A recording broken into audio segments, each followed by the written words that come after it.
Welcome back, everybody. Okay, parents, you're going to want to listen to this segment. This year, of course, as you know, so many parents acting as teachers, trying to help their kids through school, many kids learning online, some going to the classroom. But, of course, the 2020 issues, well, they're not the only thing holding your students back. Dr. Kimberly Berens is joining us this morning. Good morning to you, Doctor. Hi there. Good morning. Thanks for having me. I'm glad you're on. So you're the founder of Fit Learning and author of this book, this new book, Blind Spots: Why Students Fail and the Science That Can Save Them.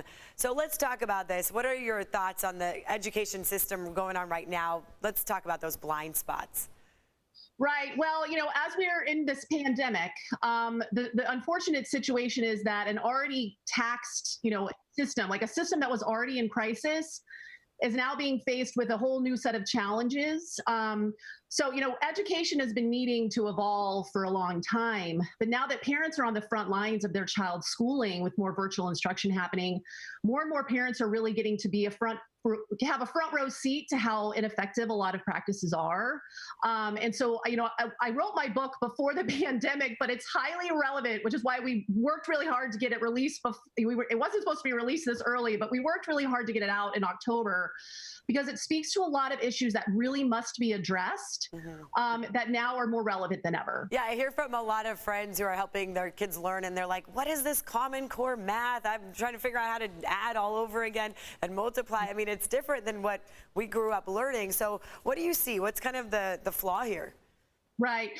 Well, there's been educational reform efforts have been a theme in our educational system since the dawn of public education at the turn of the 20th century, and nothing's ever worked.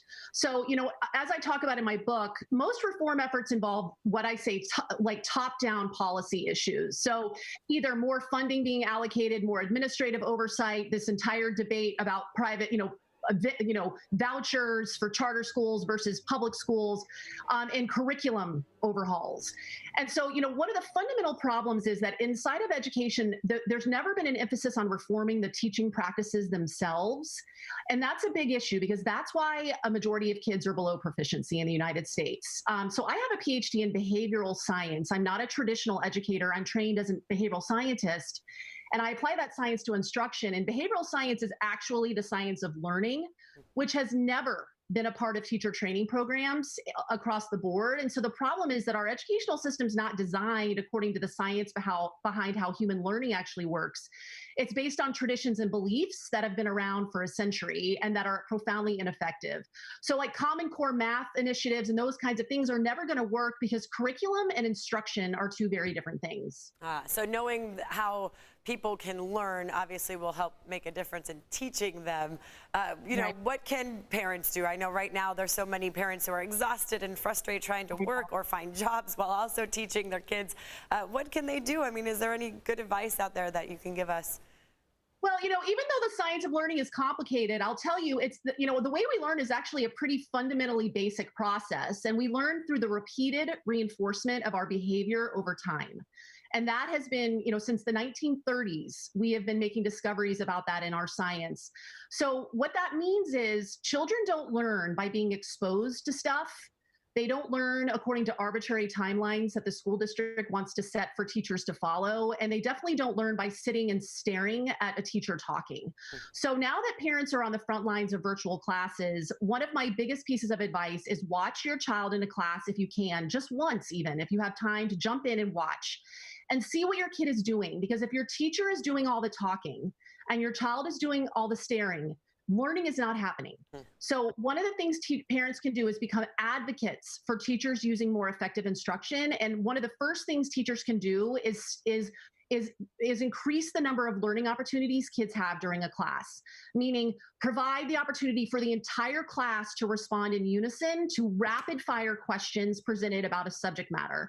And if I train my people in Fit Learning to provide 20 learning opportunities a minute.